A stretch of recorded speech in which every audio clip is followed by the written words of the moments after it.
Hello छात्रों, फिर से आप सभी के अपने YouTube channel apogee education centre में स्वागत है।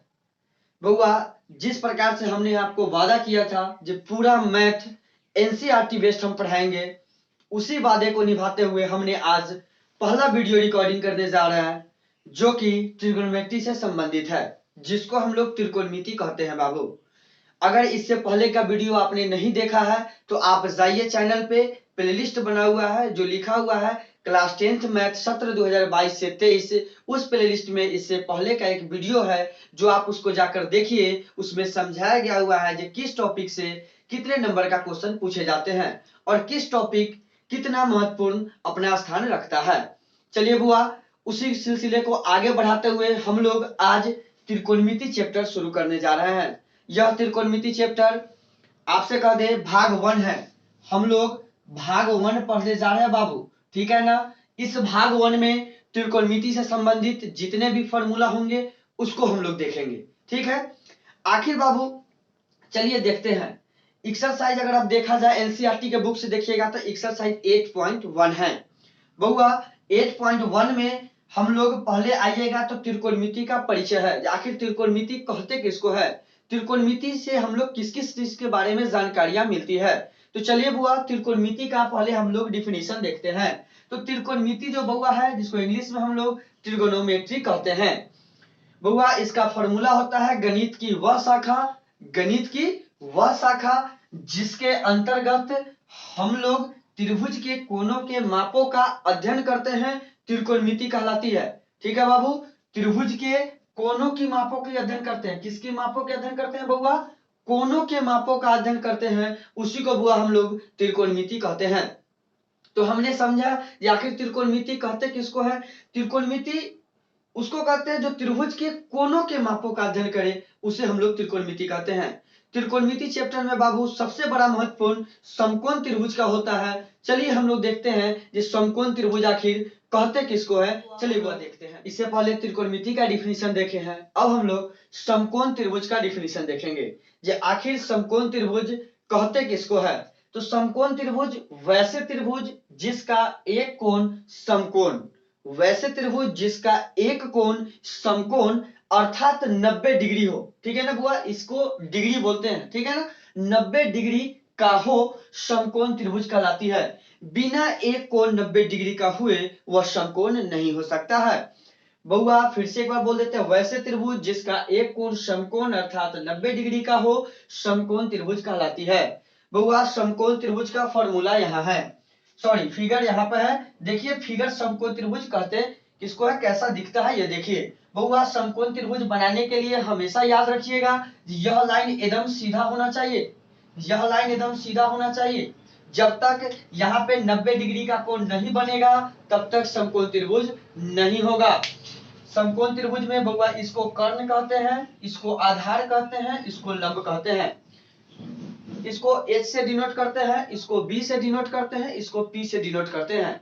अब देखते हैं आगे जो कर्ण किसको कहते हैं, लंब किसको कहते हैं और आधार किसको कहते हैं, सबका डिफिनीशन बुआ एकदम बारीकी से लिख देते हैं। आपका केवल एक ही काम है, एक नोटबुक रखिए, एक कॉपी रखिए, एक कलम रखिए और इसको बारीकी से उतारिए ताकि फिर फॉर्मूला दोबारा नहीं मिलेगा और फॉर्मूला का कॉपी एक हो जाएगा आपके पास। तो एग्जाम के समय ये टेंशन नहीं होगा जब हमारे पास फॉर्मूला नहीं है, ये नहीं है, वो नहीं है, ये नहीं टेंशन होगा। इसलिए आप फेयर कीजिए और पूरा उतारिए ताकि आपको एग्जाम टाइम में एक कॉपी में रहेगा तो एक बार रिवीजन करने में बनेगा। चलिए आगे देखते हैं कर्ण। आखिर कर्ण कहते किसको है, तो समकोण के सामने की भुजा को कर्ण कहते हैं। ठीक है ना, ये समकोण है बउआ, इसके सामने की भुजा को हम लोग कर्ण कहते हैं। ठीक है ना, समकोण के सामने की भुजा को कर्ण कहेंगे, केवल समकोण के सामने होना चाहिए, उसी को हम लोग कर्ण कहेंगे। यह त्रिभुज की सबसे लंबी भुजा होती है। बउआ देखने से भी लगता है यह त्रिभुज की सबसे लंबी भुजा होती है। इसको H से सूचित करते हैं।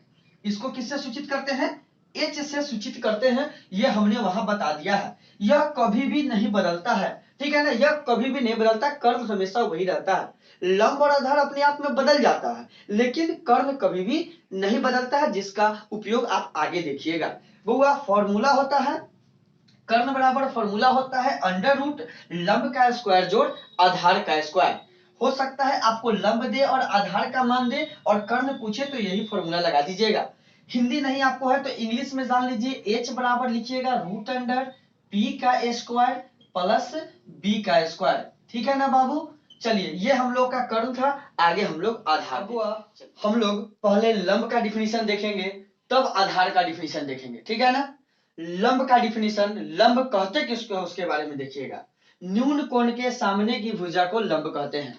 न्यून कोण, आप कहेगा सर न्यून कोण कहते किसको है, तो 90 डिग्री से छोटे कोण को, 90 डिग्री से छोटा कोण को न्यून कोण कहते हैं, ठीक है ना। तो बउआ न्यून कोण के सामने की भुजा को लंब कहते हैं। तब सर एक समकोण त्रिभुज में तो दो न्यून कोण होता है, तो निश्चित है ये दो न्यून कोण तो होता ही है। चलिए देखते हैं ये लंब कैसे होता है, ठीक है ना। तो बउआ एक न्यून कोण यहां हुआ तो इसके भी सामने की भुजा को लंब कह सकते हैं।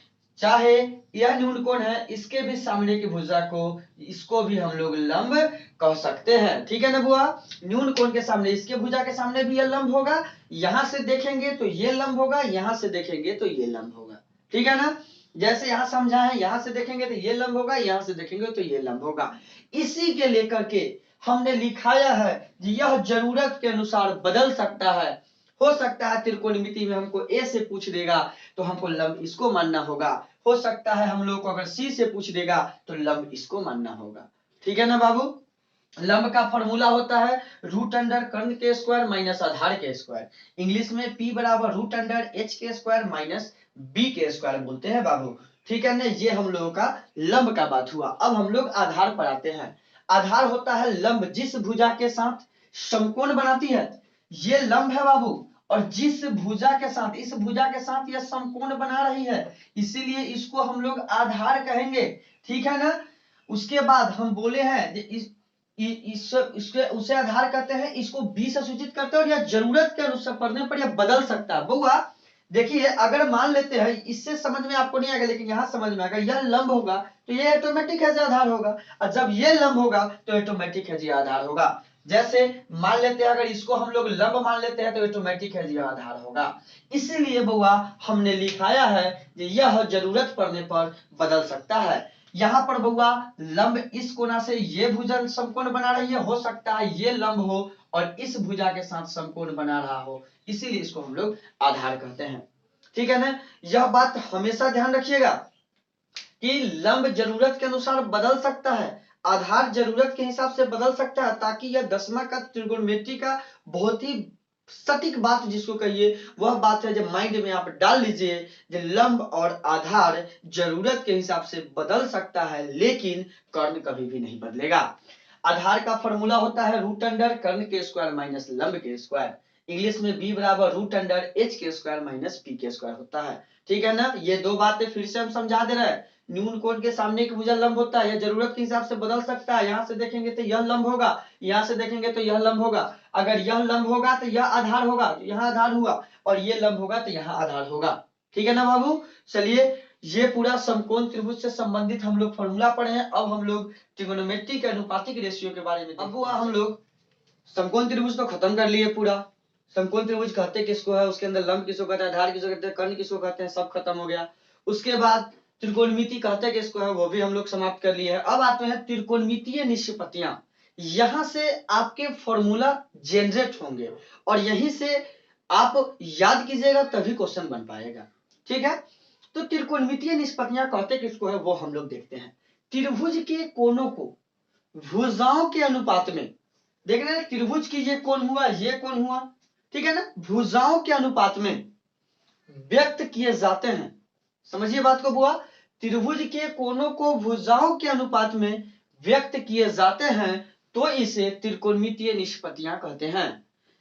त्रिकोणमितीय निष्पत्तियां 6 प्रकार के होते हैं, मात्र 6 हैं, और यही बच्चा याद नहीं कर पाता है और बोलता है जो भारी है भास्ट है, बहुत हमको याद ही नहीं होता। मात्र 6 है, यह 6 ही याद कर लीजिएगा बाबू, लमसम त्रिकोणमिति का आधा पॉइंट समझ में आ जाएगा। चलिए बुआ देखते हैं जे आखिर ये 6 निष्पत्तियां कौन कौन से हैं। चलिए बुआ पहला देखिएगा बुआ साइन थीटा, ठीक है ना बुआ, इसको हम लोग थीटा बोलते हैं, ठीक है ना। इसको हम लोग क्या बोलते हैं, थीटा बोलते हैं। यहाँ पर हाई सिग्मा अल्फा कुछ भी होगा, कोई लेना देना नहीं है, ठीक है ना। साइन थीटा कहे तब, या इसको साइन सी कहे तब, ये थीटा कहे तब या सी कहे तब, बात एक ही है। कुछ भी रहे साइन में, P Q R S A B C कुछ भी रहे, उसका फॉर्मूला बाबू P बटा H ही होता है। हिंदी में आइएगा तो बाबू लंब बटा कर्ण ही होता है, समझे कि नहीं। Sine theta FITA alpha beta gamma कुछ भी हो, ए बी सी कुछ भी हो, लेकिन फॉर्मूला वही होगा लंब बटा कर्ण P बटा H, ठीक है। आगे चलते हैं। 2 नंबर बउआ कॉस थीटा कहे तब या कॉस सी कहे तब, फॉर्मूला होता है B बटा H, जिसको हिंदी में आधार बटा कर्ण कहते हैं। फिर वही बात हम रिपीट कर रहे हैं, कॉस थीटा रहे अल्फा रहे बीटा रहे कुछ भी रहे, सी ए बी सी कुछ भी रहे, फॉर्मूला वही होगा B बटा H, वो बदलेगा नहीं। तीसरा आइए टेन थीटा या टेन सी, हुआ फॉर्मूला होता है P बटा B, मतलब लंब बटा आधार बउआ होता है, ठीक है ना बुआ। ये तीनों आप देख लिए, जो टेन थीटा रहे अल्फा बीटा गामा कुछ भी रहे, ए बी सी कुछ भी रहे, लंब बटा आधार ही होगा, फॉर्मूला P बटा B ही होगा।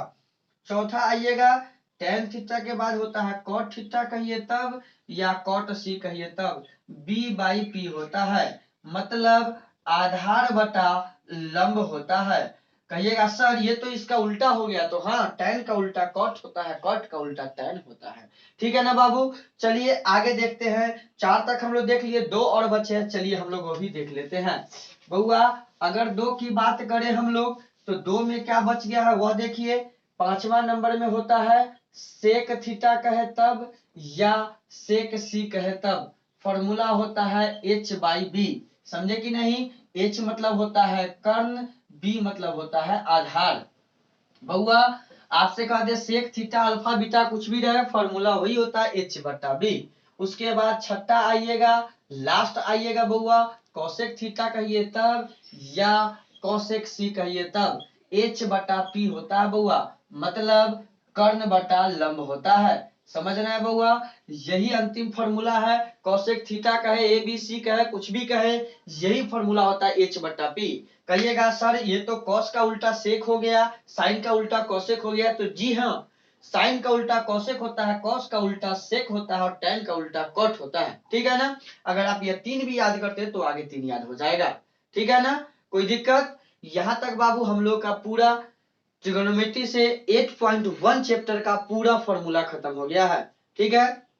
इस वीडियो में हमने देखा मात्र 6 है, साइन थीटा P बटा H, cos थीटा B बटा H, tan theta P by B, आपसे कहते हैं उसके बाद cot theta B by P, sec theta H by B, cosec theta H by P।